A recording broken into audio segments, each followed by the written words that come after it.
On this week's Vaticano, Pope Francis makes the Bishop of Fatima a Cardinal. We catch up to him in Rome and then take you deep into Portugal for an examination of the faith there. When Our Lady of the Rosary appeared in Fatima, she said specifically that the faith would never be lost in Portugal. We'll take you onto Portuguese streets, into churches and homes to uncover a snapshot of life for Catholics there today. Keep watching for this special episode of Vaticano.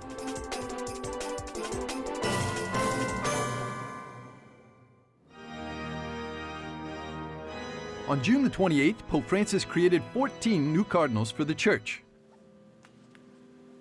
Among them was the first ever Cardinal of the Diocese of Fatima, Leiria, Portugal, Antonio dos Santos Marto.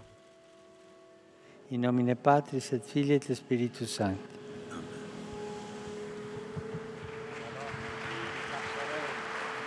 The Pope urged Cardinal Marto and the other new cardinals to give their lives, even to the point of shedding blood, to conserve the faith. Cari fratelli cardinali, Dear brother cardinals and new cardinals, in our journey towards Jerusalem, the Lord walks ahead of us to keep reminding us that the only credible form of authority is born of sitting at the feet of others in order to serve Christ. It is the authority that comes from never forgetting that Jesus, before bowing his head on the cross, did not hesitate to bow down and wash the feet of the disciples. per servire Cristo. The appointment makes the Bishop of the Diocese, where Our Lady appeared repeatedly to the shepherd children in 1917, one of the Pope's closest collaborators and a likely elector in a conclave for his successor.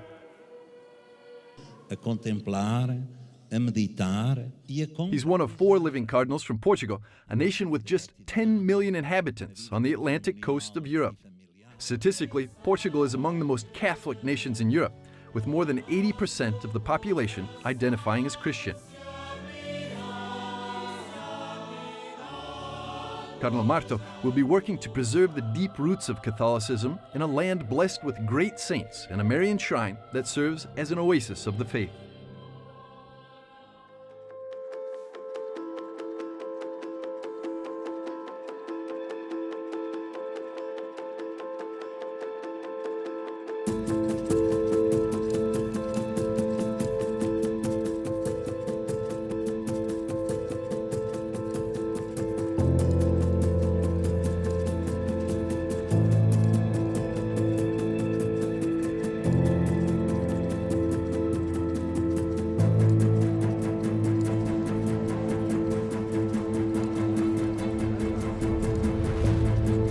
Sappiamo che Portogallo ha una maggioranza cattolica We know that Portugal has a Catholic majority of more than 80%, but just a minority participate in the life of the Church every week. In your perspective, how dramatic is the situation in Portugal? Questa situazione in un paese come quello di Portogallo. Portugal is a majority Catholic nation from a sociological point of view. According to the studies, 85%, more or less, call themselves Catholic. Then the participation in the Sunday celebrations is more or less 20 to 22% as a general average in the country. There are dioceses that are 5, 6, 7%, for example, but there are also those where it is 50%. Portugal belongs to Europe, and today no nation is an island. We are living globalization. There is also another phenomenon in Portugal, which is immigration. There is also tourism, and it's a very sought-out nation by tourists because there is peace and there is no terrorism, where there's also good eating. It isn't expensive for vacations, and all of this weighs on the population and on the social communications.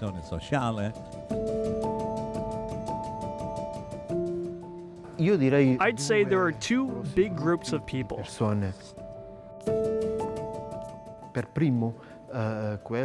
First, those who are of a Catholic faith, but traditional, rather cultural. That is, those who are baptized and come for the funeral.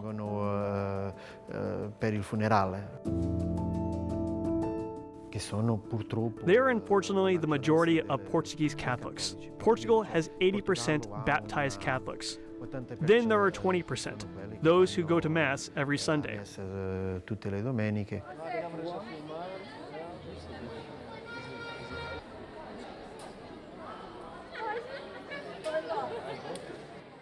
Still today we have a great Christian roots. The major of the population in Portugal are Christian. And that's why festivals and the saints are very present. Yeah. And we have Fatima, that's a great example. But the young people are not so connected to the faith and to the Christianism like the old people, our parents and our grandparents. Life today has a great rhythm, much more intense, and the people have other interests instead of the church.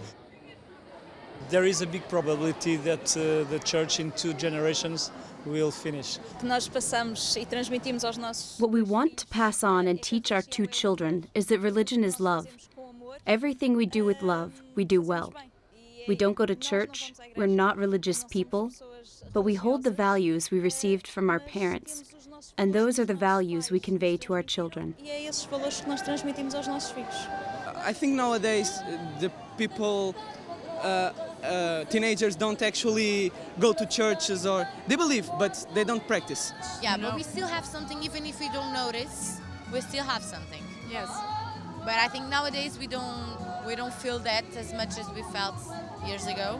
Like most of the teenagers didn't believe, or they are like, they don't think it's God, but it's something else, but they don't call it God. They call it just something else.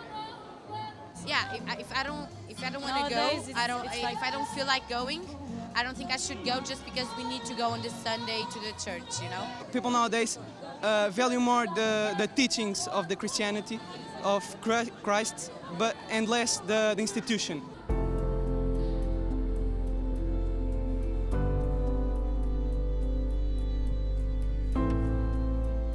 In other countries, the parents like their children to be baptized, but it remains only at that, and then they do not come to church anymore.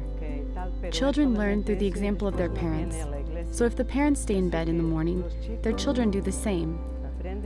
I was a teacher, and I saw how children came neither to religion or classes in morals, because the parents did not think that these were important for them. Dispersa mucho los chicos. I used to think that religion is a form of prison, that we are not free, we don't do what we want to do. And then it takes time to realize that it's through God that we are free.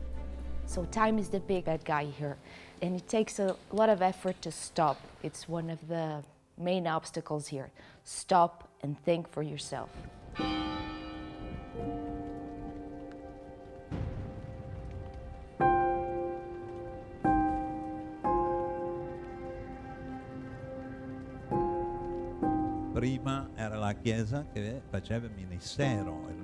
The church used to carry out the ministry of the word. Today it is television and social networks that do this magisterium, where there is a need of new methods of evangelization, new methods of transmission of the faith, and especially for the new generations.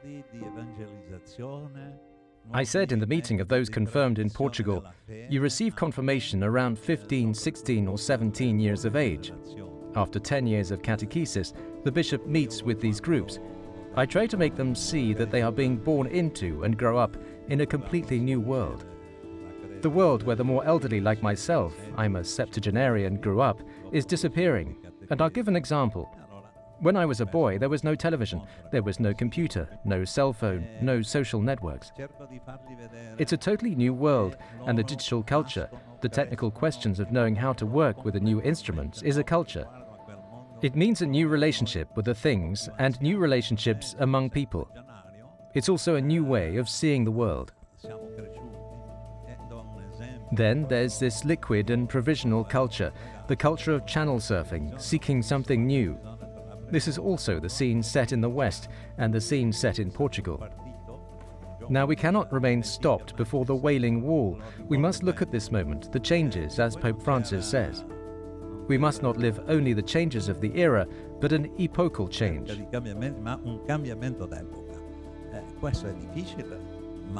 It is difficult, and it is also a challenge that we must face with confidence.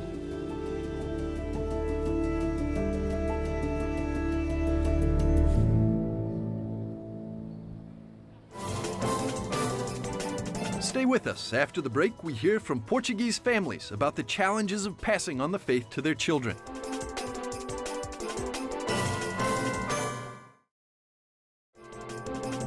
Welcome back. You're watching Vaticano.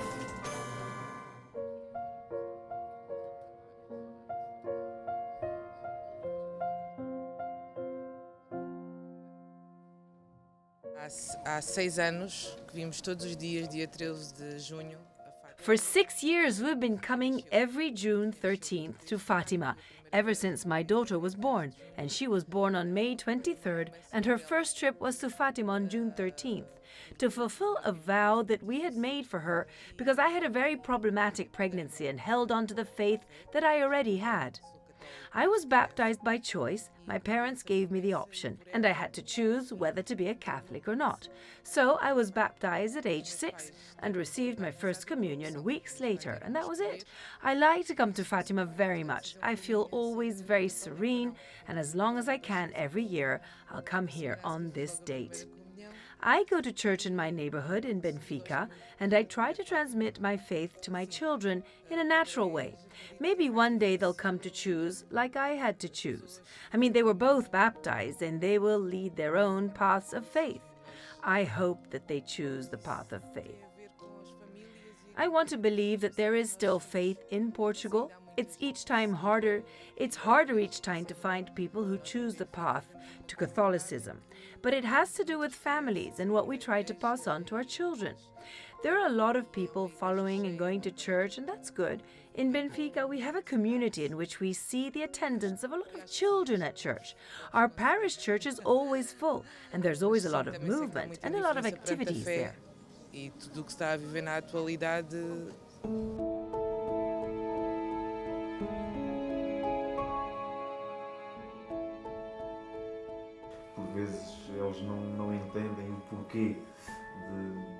Sometimes their children don't understand why we must go to Mass, why we must pray, and we must make them understand that there's something more going on, something that you cannot see, but that is present there, and it's there to help us.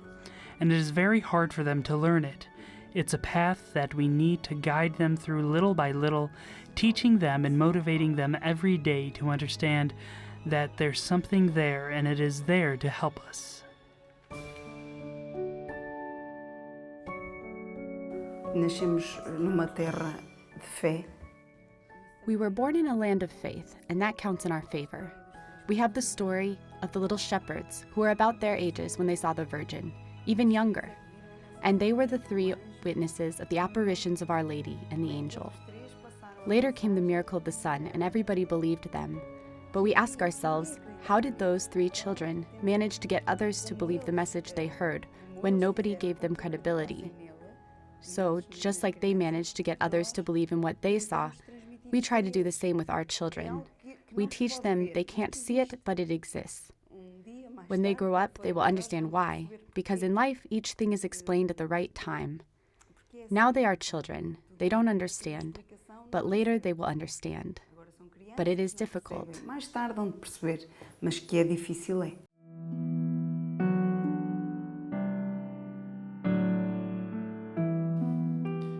Certamente haverá muitas razões. We must review each year how we ought to announce the gospel. This is one difficulty we must solve. The second one is on the side of young people themselves, who feel impoverished and distracted by so many appeals of today's world. The mass media are not an obstacle in themselves, but they may become an obstacle for an ethical life, for our personal lives. We feel that young people are being taken from the womb. They are pulled away from their own persons. And there's yet another difficulty. How can the spiritual life of Francisco and Jacinta, Saint Francisco and Saint Jacinta, be lived out by young people today? It's simple. By making themselves available, by living out simplicity, humility, recognizing their own limitations, but always affirming that we can be more, we can be better. Each one can welcome and live in God's grace, and this grace can transform us. This is the lesson of the little shepherds. É a lição dos pastorinhos.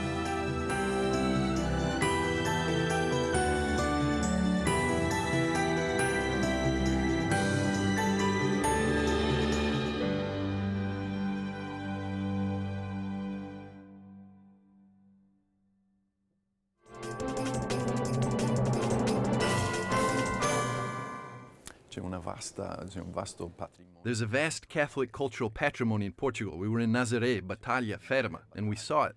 But there are a lot of people who are leaving their faith.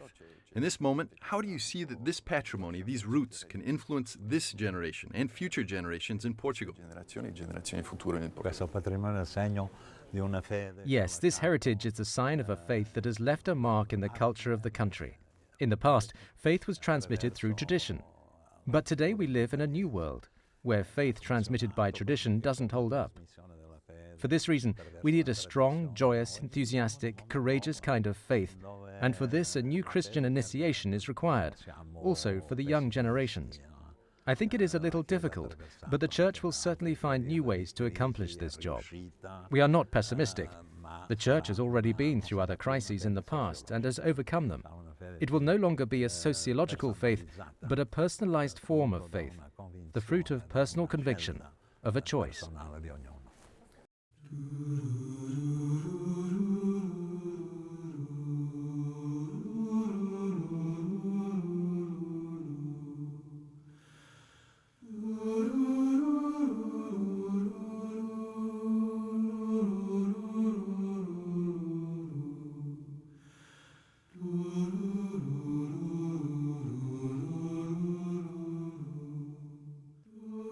It's different, it depends on ages. If we have the little children with 3 or 4 years, when they are tired because we have the hill to come here, and I say, what are we going now? To the castle. And who is living in the castle?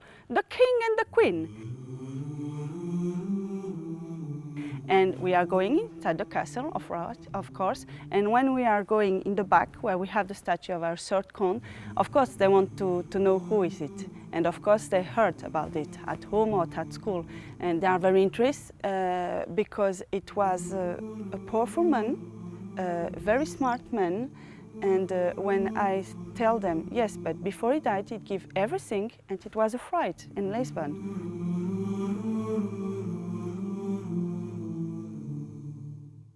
How is possible?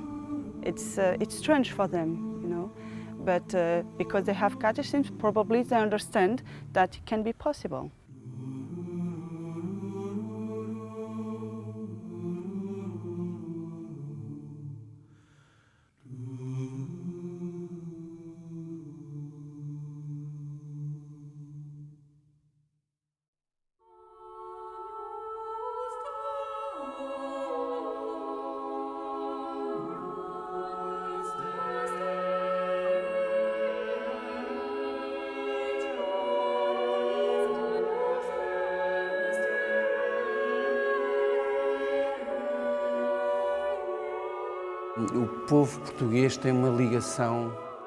The Portuguese people have a fundamental tie to their patrimony, and somehow I think this monument is something that reflects our identity, something that reached the depth of our identity, not only that identity that gathered the people as one independent nation, but also our identity as a Catholic people.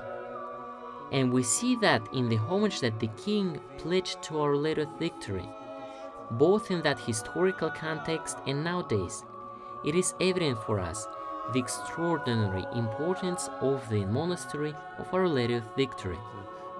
Santa Maria da Vitória.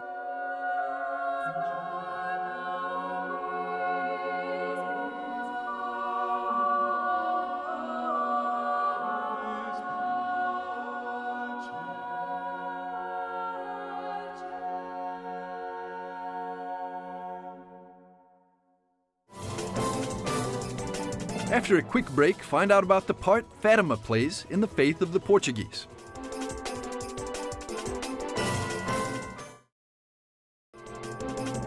Welcome back. This is Vaticano.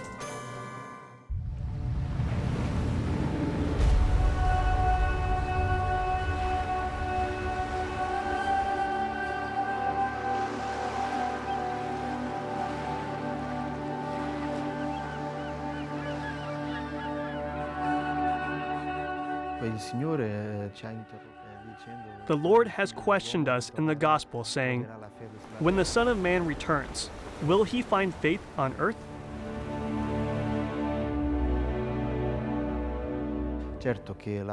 For sure, the statement of Our Lady gives us hope that faith will be maintained at least in Portugal, and I believe in the whole world as well.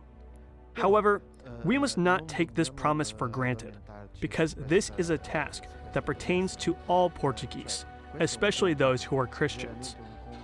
Yes, I would say to especially young people. I have found many young people here, especially in Lisbon, who really want to live their faith in all fields, even at the university. For example, in January, February, more or less, 3,000 young university students from Lisbon go around the country as missionaries of faith, helping people and expressing their faith. This is important for everyone, but is especially important for them, the university students.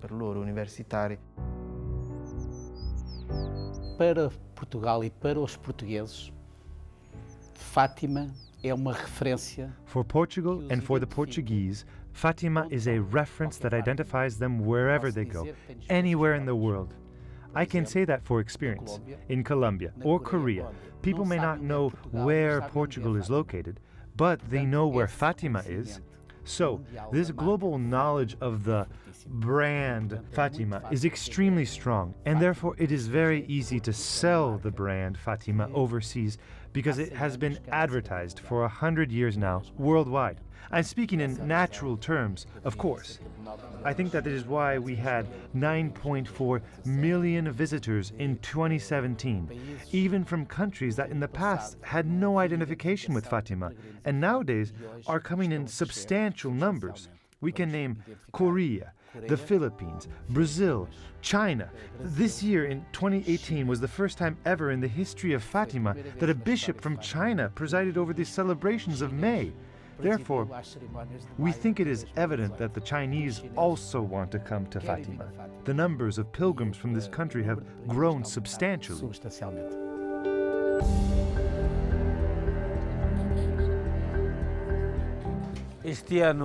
This year we had more people from the Far East coming to Fatima, especially from China and Japan, which is very enriching.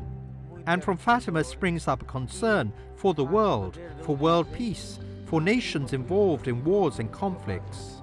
This was a message of peace, a message announced right here. I think that in fact Fatima can be a platform of dialogue, of comprehension, of a message that speaks to all about all the possible paths towards peace that run through mercy, forgiveness, love, service to others. That means, in conclusion, that Fatima contains the core of the gospel, which is conversion, the message of hope.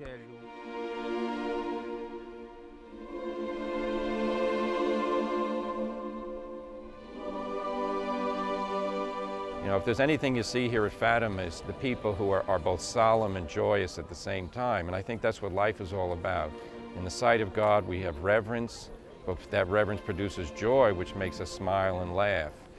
And it really is a great thought to think about it. We're standing in the exact place where the Blessed Virgin Mary came down from heaven to talk to these children. She now talks to us in the silence of our hearts, but that physical proximity is like going to the tomb of Jesus in the Holy Land. We want to be where God has expressed himself, where God has revealed himself, and through the Virgin Mary, God has revealed his love for mankind.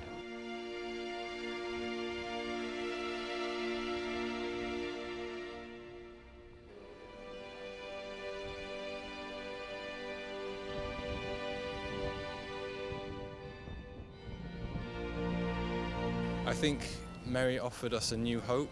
She offered us a new way to seek the Lord's mercy, and I think there's also an important connection between Fatima and the Divine Mercy that took place in Poland. But really, I think the message is a message of hope. It's a message of hope for the world, and I think that the importance of Portugal, again, that's a good question, but Our Lady, for whatever reason, said that the faith would not be lost in Portugal. I think, obviously, we're seeing a great loss of faith across Europe, and we have done over the last century. And hopefully, the message of Fatima is a beacon of light for Europe. I think that message of hope for where we live is very important, because we see the loss of faith around us all the time.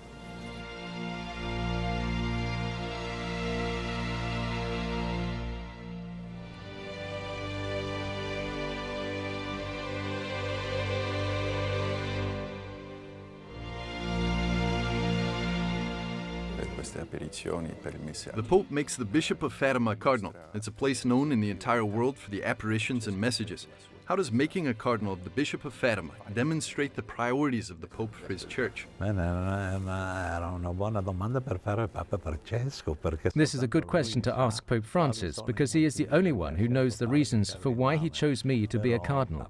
Pope Francis gives great value to popular religiosity, which is an expression of the inculturation of faith among common people.